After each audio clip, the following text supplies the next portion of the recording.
Coming up, climate change. What's the difference between weather and climate? And why are some storms getting stronger? We have the answers, along with what you can do to help. Then Pandemonium. 2 pandas arrive in the nation's capital to begin a new era of panda diplomacy between the U.S. and China. I like that the pandas are coming back because I've missed the pandas. Everyone loves pandas. We're at the Smithsonian National Zoo with details. Plus, meet Pesto the penguin. Find out what makes this not-so-little guy so special. Also, Freddie Fridays, a custodian at a school in Rhode Island, is giving these kids a reason to smile every week. Everyone's face glows up when they hear, "Oh, it's Freddie Friday time." And sing me a story. Students in Kansas City are harnessing the power of music to bring a special story to life. When a community really wants to do something for someone, they will just do it. I don't think any of us anticipated the emotional connection with Quincy and her family. This is NBC Nightly News, Kids Edition. Welcome back to Nightly News Kids Edition. It is great to be with you. We've got a pretty good lineup I think you're going to enjoy today, from pandas to a penguin down under. We'll also put your geography knowledge to the test in this week's pop quiz. Plus, we'll share a really touching moment actor Dwayne Johnson had with a young fan. But before we get to all of that, we want to begin with one of the stories making headlines recently. Parts of the southeast United States are still recovering from 2 powerful hurricanes that came ashore in the last couple of weeks. Students, staff, and parents helped clean up hurricane debris at several schools in Hillsborough County, Florida this week. Many schools and neighborhoods in Florida and elsewhere lost power and homes were damaged. We know this can sound awfully scary, but remember, I like to say knowledge gives us power. You probably have heard your parents or teachers talk about something called climate change. It's in the news a lot, and it got us thinking, just what is climate change and how does it affect our world? Our good friend Dylan Dreyer explains. Scientists have been studying the Earth's climate for many, many years. Weather is temporary and always changing, like when forecasters predict temperatures, rain or snowfall, or extreme weather events like a hurricane. But climate describes the typical weather conditions for a certain region over a very long time. It has to do with patterns, trends in temperature, precipitation, and much more. Climate change refers to changes in average conditions like temperature or rainfall over a long period of time. So often when you hear people say climate change or global warming now, they're referring to changes over the last 150 years. And we talk a lot about that time period, both because we're living in it, but also because the changes have been more rapid than what we've seen in the past. The term climate change has been in the news, including most recently. This system now pushing to the north, a storm surge. Again, something we're concerned about, 120-mile-per-hour winds moving northeast. Climate change is making hurricanes stronger and wetter. Why? Well, experts say it's because of rising temperatures in the air and oceans. What we know about climate change in hurricanes is that climate change is leading to a higher proportion of strong storms. So we're not necessarily seeing more hurricanes, but the hurricanes that are forming tend to be stronger, so more category 3 through 5. We also see a lot more rainfall associated with hurricanes. So we're getting more rainfall in each event, and that can lead to pretty severe flooding. Scientists have observed that Earth is warming overall. Some of the warmest years on record have been in the past 20 years. This trend of warmer temperatures is called global warming. So what's causing these rising temperatures? Burning fossil fuels. One example of a fossil fuel is gasoline for cars.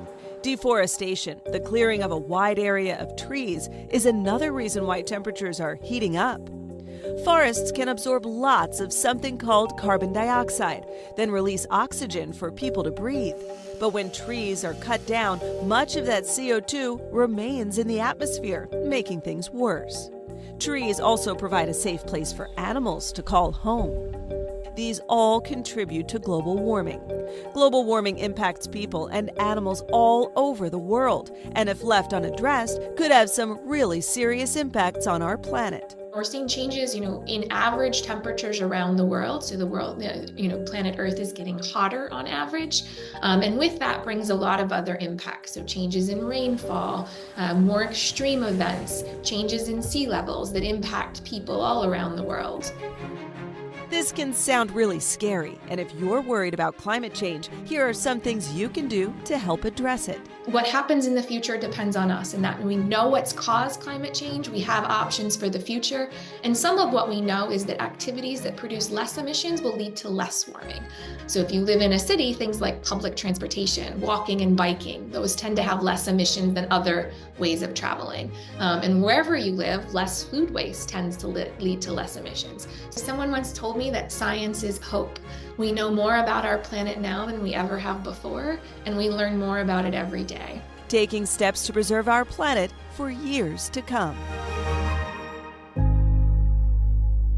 And Dylan, you have a front row seat for all this, and that's really important information. Thank you so much. Okay, time for our pop quiz. The subject this week is geography. The question, which of the following countries is not a part of North America? A, Mexico, B, Italy, or C, Canada? I'll give you a few seconds to think about it.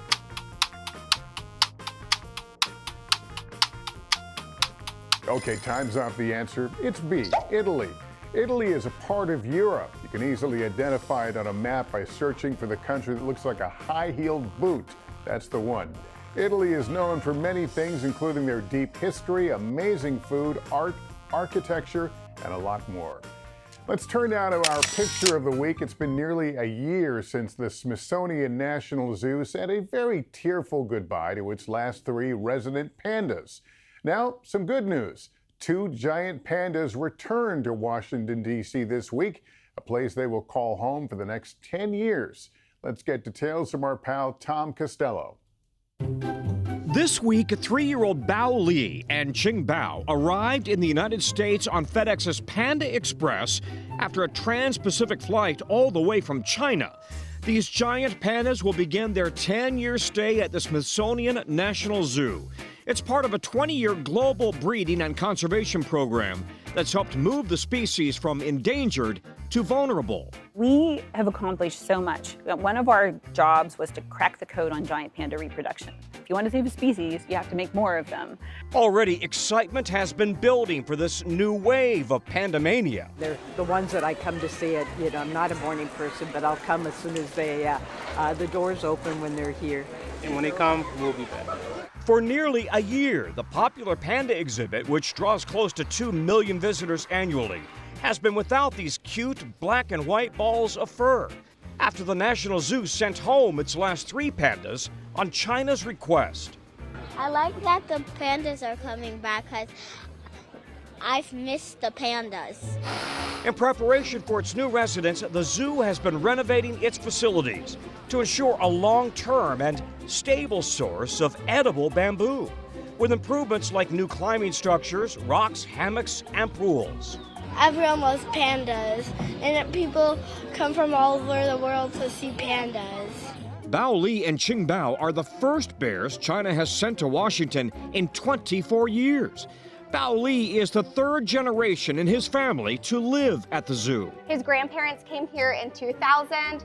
His mom was our only female cub born here at National Zoo. It was 1972 when the first pandas arrived after President Nixon's historic trip to China, establishing a diplomatic breakthrough. That loan agreement expired last year amid rising tensions and concerns over whether the pandas will ever return to American soil. NBC's Janice Mackey-Freyer in Beijing. China has a monopoly on pandas and uses the bears as a strategic tool to pursue a sort of literal soft power around the world. They're symbolic, so even though U.S.-China relations are strained, more pandas could be heading to the U.S. Now, with this renewed pandaplomacy in action, Bao Li and Qing Bao are set to make their public debut in D.C. They're kind of a staple in Washington, D.C., I feel like, so we're excited to welcome them back home. Okay, Tom, thanks very much. Very exciting. And we should note the pandas will not make their public debut until January. Why? Well, the zoo says the bears first need to be quarantined. That means kept apart for about 30 days. That's standard procedure. And then after quarantine ends, the pandas will need to settle into their new habitat before making their public debut sometime this winter. All right, in other news, I want to tell you about a new baby animal winning over fans around the world. And no, we're not talking about the baby pygmy hippo Moo Dang. Instead, say hello to Pesto the penguin. Our friend Kelly Kobiea has the story. Move over, Moo Dang. There's a new social media king in town. Meet Pesto, nicknamed the Linebacker. Pesto weighed about half a pound when he was born at the Sea Life Aquarium in Melbourne, Australia, ballooning to a whopping 49 pounds today, almost as much as his parents combined. And he's large and brown and fluffy and becoming the largest penguin here at Sea Life Melbourne. Pesto first went viral when his zookeepers posted this gender reveal. He is a boy. So we've been waiting a very long time to find out Pesto's gender, and the fact that he's a boy is super exciting because our last king penguins that hatched were all female. His massive size and charming waddle drawing fans from around the world. Would like to see the baby. His videos watched 1.9 billion times. Fans now flocking to see him, including pop star Katy Perry, falling for Pesto's chubby charm, singing to him, blowing bubbles, making friends. Her video alone racking up 1.5 million likes. Adult king penguins normally weigh 30 to 37 pounds, and all penguin chicks pack on the weight as protection from the freezing cold environment. Their baby feathers aren't yet waterproof. But at 49 pounds, Pesto is much bigger and taller, inheriting the big bones of his dad, the aquarium's largest male. With a massive appetite to match, gobbling down at least 25 fish a day. The tubby toddler will lose that baby fluff, but stay a big guy. It might take you 1 to 2 months to really get rid of it. Then he'll be nice and sleek and streamlined, just like his dad you can see here. But for now, a viral cute contest. Moo Dang, the squishy, squeezably adorable pygmy hippo, versus Pesto, the fluffy, fuzzy king penguin, both waddling their way into our hearts. Kelly, thanks so much. And what a cutie Pesto is, right? All right, now to a story that caught our eye. Actor Dwayne Johnson is no stranger to showing his fans some love. So take a look at his latest heartwarming encounter with a young fan. You're my biggest fan? What's your name? Marco. Marco, how you doing? Good, how about you? Good, man. I appreciate you being a fan. Where are you from? Here. Give me a hug.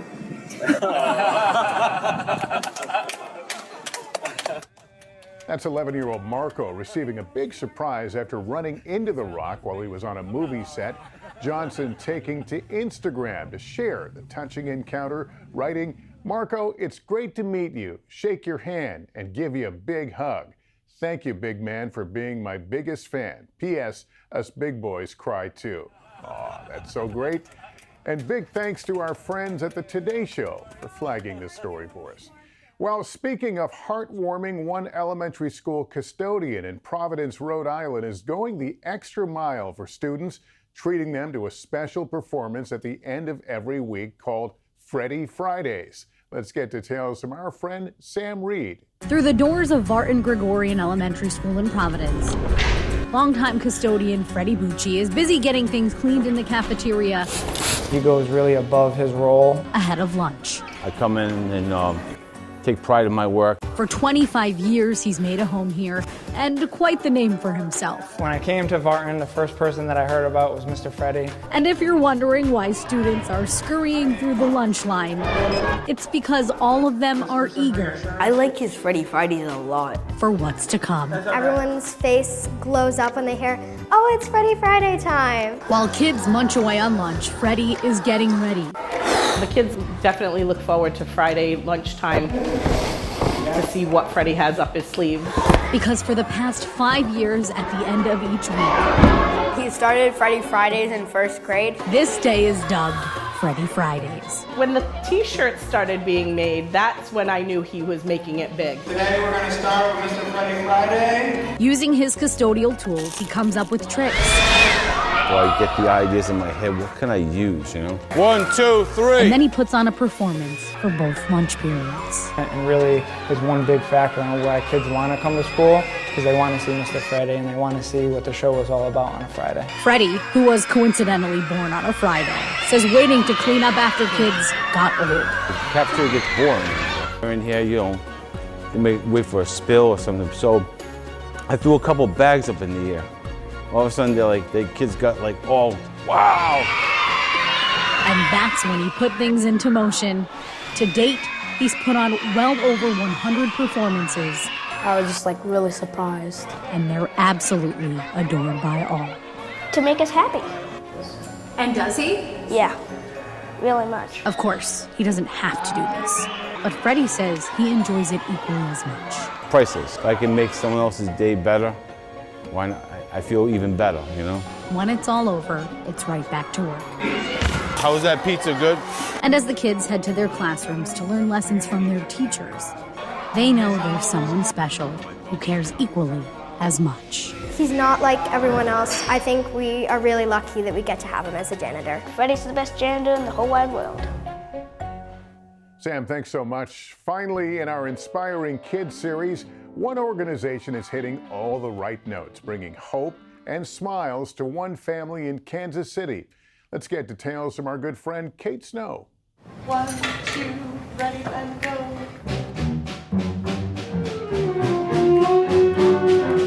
Earlier this year, a group of students in Kansas City harnessed the power of music to bring a special story to life. Have you heard about the concert that's happening? Yeah. What are they going to do? Play music for me. That's pretty special. An organization called Sing Me a Story finds kids who are in need of a boost and arranges for composers to write a special song just for them. 5-year-old Quincy was diagnosed with leukemia 2 years ago. She was so young when she got diagnosed, and it was the worst time of our lives. And all I wanted was for her to just be on the other side of this. As we play music, it's healing for our soul. So Sing Me a Story stepped in. The organization asked Quincy and her big sister Josie to write their story, The Adventures of the Fitzgerald Family. Then the orchestra at North Kansas City High School turned their story into a performance. From composing the music, Mom, Dad, Josie, Quincy, and Calvin, to narrating the show, to choreographing dance, and even animating the girls' drawings. It was a full sensory experience with the music being played, the story being read, the dancing, and then the animated pictures on the screen. This very special performance touching the hearts of the students. To see someone so young go through all this pain and stuff and then still put on a happy face and smiling every single day is really like, it really like touched us personally and really helped us kind of reach out and collaborate even more. I really love how we can make a story come to life for a little girl or for a little boy, for anyone who like wants their story to come alive, or anyone who has a story. Doing this gesture for this family just overall just like made me feel really positive and felt good about myself, and gave me a good sense of that when like a community really wants to do something for someone, they will just do it. So we just wanted to say thank you to Sing Me a Story for bringing us together. A community coming together, providing hope for one family, and hitting all the right notes. When I saw Quincy starting to react and like look up at the screen and see like all of her drawings and stuff and hear the whole story going on and the music behind it, and how like just excited she looked, and how heartwarming her expression was, it just really made us feel really accomplished. When we were dancing, I could tell that she was really like having fun. Like I saw like a full smile on her face, and it was so cute It was very rewarding to see. She was happy. I could see like the twinkles in her eyes, and it was just great. I don't think any of us anticipated the emotional connection with Quincy and her family. We're hoping that we can continue to interact with them because this journey is not over for Quincy. Her mom sent us an email the day after the concert, and she said, "Thank you so much. It was more than we could ever have imagined."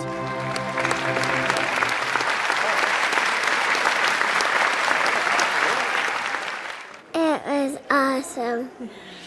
All right, Kate, thanks so much.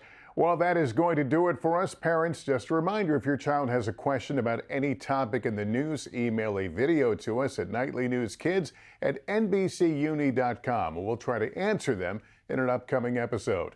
You can also follow us on Instagram @NightlyKids. Thanks for watching. Remember to take care of yourself and each other.